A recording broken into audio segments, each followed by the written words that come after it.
உலகமே உறங்கிக்கிட்டு இருக்கிற அந்த நேரத்துல சுத்தி இருக்கிற எல்லாமே அமைதியில மூழ்கி இருக்கும்போது நம்ம படுக்கையை விட்டு எந்திரிக்கிறது ஒன்னும் சாதாரண விஷயம் இல்ல. அது நம்ம மனசுக்கும் ஷைத்தானோட ஊசலாட்டத்துக்கும் நடுவுல நடக்கிற முதல் போர். அந்த போர்ல நீங்க ஜெயிச்சு உளு செஞ்சு தொழுகை விரிப்புல நிக்கிறப்போ நீங்க தனியா நிக்கல. ராத்திரி முழுசும் உங்களை பாதுகாத்த வானவர்களும் பகல் முழுசும் உங்களை பாதுகாக்கப் போற வானவர்களும் உங்களுக்கு பின்னாடி அணிவகுத்து நிக்கிறாங்க. யோசிச்சு பாருங்க, இது எவ்வளவு பெரிய மரியாதை! இந்த ஒரு சிந்தனையே நம்ம ஃபஜர் தொழுகையோட தன்மையை மொத்தமாக மாத்திடக்கூடிய சக்தி கொண்டது. நாம் ஒவ்வொரு நாளும் ஃபஜர் தொழுகைக்காக நிற்கும்போது இந்த பூமியில் ஒரு மிகப்பெரிய தெய்வீக சந்திப்பு நடக்குதுன்னு உங்களுக்கு தெரியுமா? இரவையும் பகலையும் நிர்வகிக்கிற 2 மகத்தான வானவர் கூட்டங்கள் நமக்காக நாம இறைவனோட முன்னாடி நிக்கிற அந்த ஒரு தருணத்துக்காக ஒன்னு சேர்றாங்க. இது வெறும் கற்பனை இல்லைங்க. இஸ்லாம் நமக்கு கத்துக் கொடுக்கிற ஒரு ஆழமான ஆன்மீக உண்மை. அந்த அமைதியான அதிகாலை பொழுதில நீங்க உங்க கதகதப்பான படுக்கைய விட்டு ஸ்தாக்கும்போது நீங்க ஒரு சாதாரணமான வேலையை செய்யல. நீங்க ஒரு தெய்வீக நிகழ்வுல பங்கெடுக்கிறீங்க. அந்த நிகழ்வு உங்க நாள் முழுவதுக்கும் அல்லாஹ்வின் பாதுகாப்பையும் அருளையும் வாரி வழங்குது.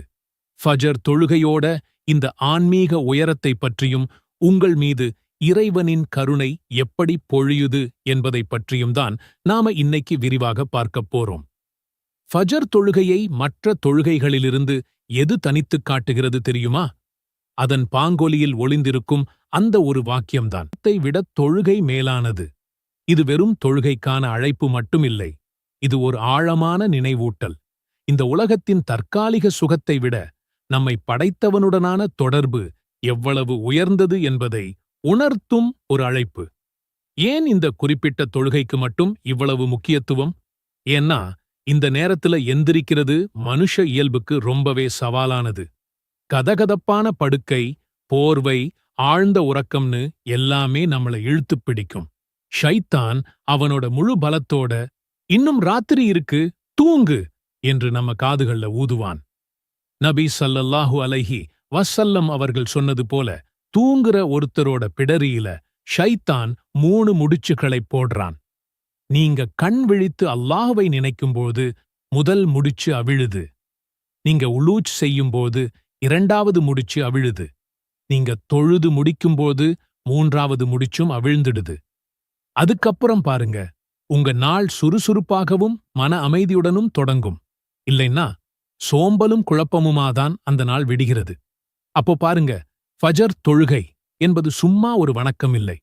அது நம்ம நாள் எப்படி அமையப்போகுதுன்னு தீர்மானிக்கிற ஒரு சக்தி வாய்ந்த தொடக்கம். அது அன்னைக்கு நமக்கு தேவையான ஆன்மீக உறுதி, மன அமைதி, தீயவற்றிலிருந்து நம்மை காக்கும் ஒரு கவசம். ஃபஜரின் சிறப்பு இதோடு முடிந்துவிடவில்லை.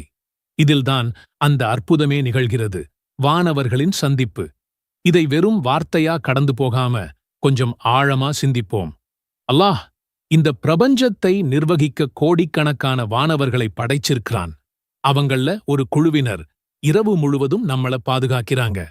இன்னொரு குழுவினர் பகல் முழுவதும் அந்த பணியைச் செய்ய வராங்க. இந்த 2 வானவர் படைகளும் சந்திக்கிற நேரம் 2. ஒன்னு அசர் தொழுகை, மற்றொன்று ஃபஜர் தொழுகை. நபி ஸல்லல்லாஹு அலைஹி வஸல்லம் அவர்கள் இந்த அற்புத நிகழ்வை பற்றி இப்படி விளக்கினாங்க. இரவு மற்றும் பகல் பணிக்காக நியமிக்கப்பட்ட வானவர்கள் உங்களிடம் மாறி மாறி வந்து செல்கின்றனர். அவர்கள் ஃபஜர் மற்றும் அசர் தொழுகை நேரத்தில் சந்தித்துக் கொள்கின்றனர். இந்த சந்திப்பு நடக்கும்போது ஃபஜர் தொழுகைக்காக நிக்கிற அடியார்களை அவங்க பார்க்கறாங்க. இரவு பணி முடிஞ்சு மேலே போற வானவர்களிடம் எல்லாம் அறிந்த அல்லாஹ் கேட்பான், என் அடியார்களை எந்த நிலையில் விட்டு வந்தீர்கள்?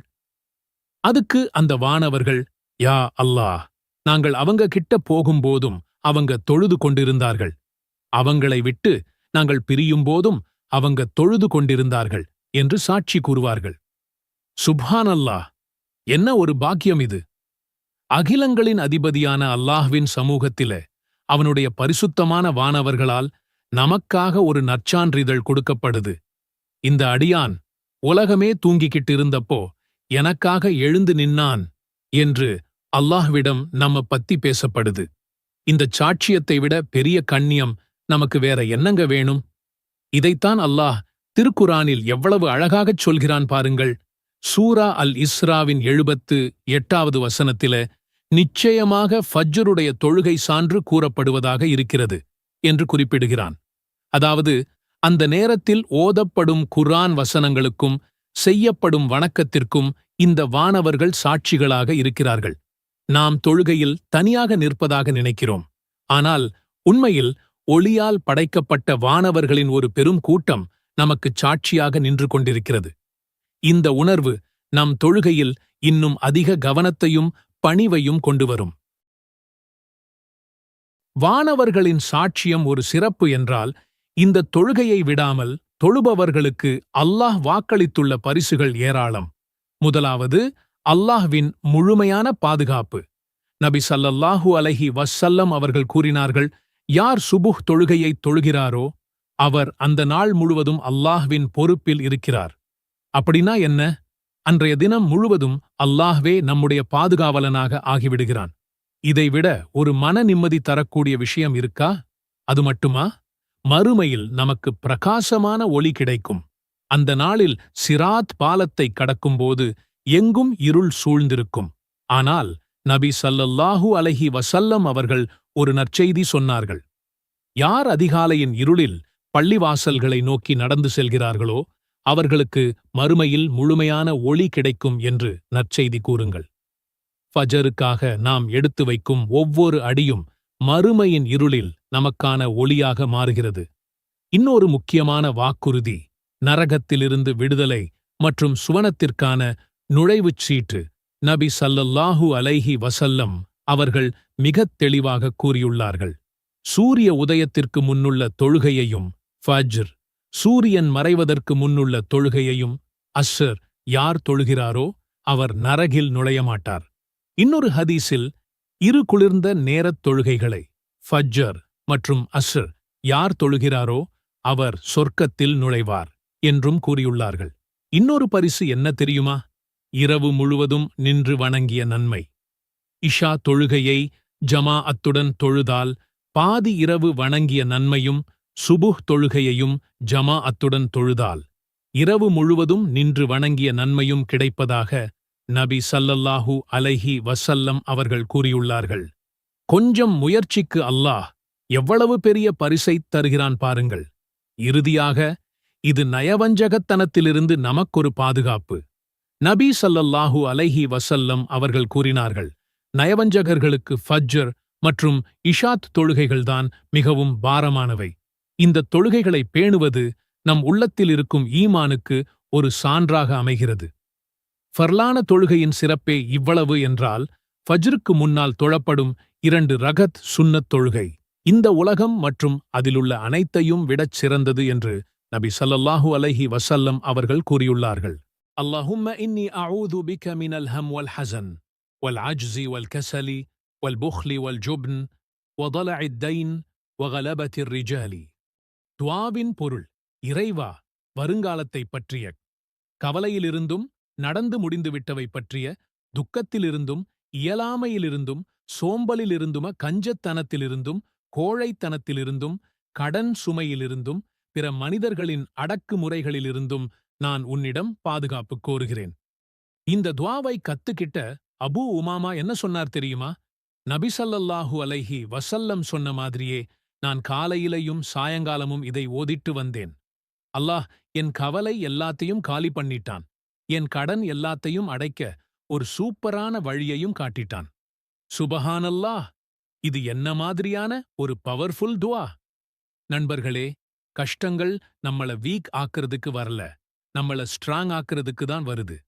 நாம யாருகிட்ட கேட்கணுமோ அந்த ஒட்டுமொத்த பிரபஞ்சத்தோட ஓனர்கிட்ட டைரக்டா கேட்கிற ஒரு சான்ஸை இந்த கஷ்டங்கள் கொடுக்குது. நாம இன்னைக்கு கத்துக்கிட்ட இந்த துஆ சும்மா வார்த்தைகள் கிடையாது. இது ஒரு வெப்பன்.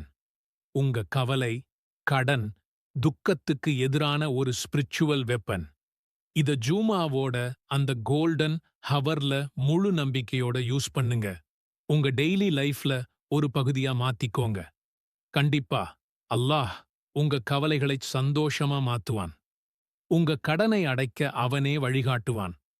உங்க வாழ்க்கையில நிம்மதியும் வெற்றியும் நிரம்பி வழியும்.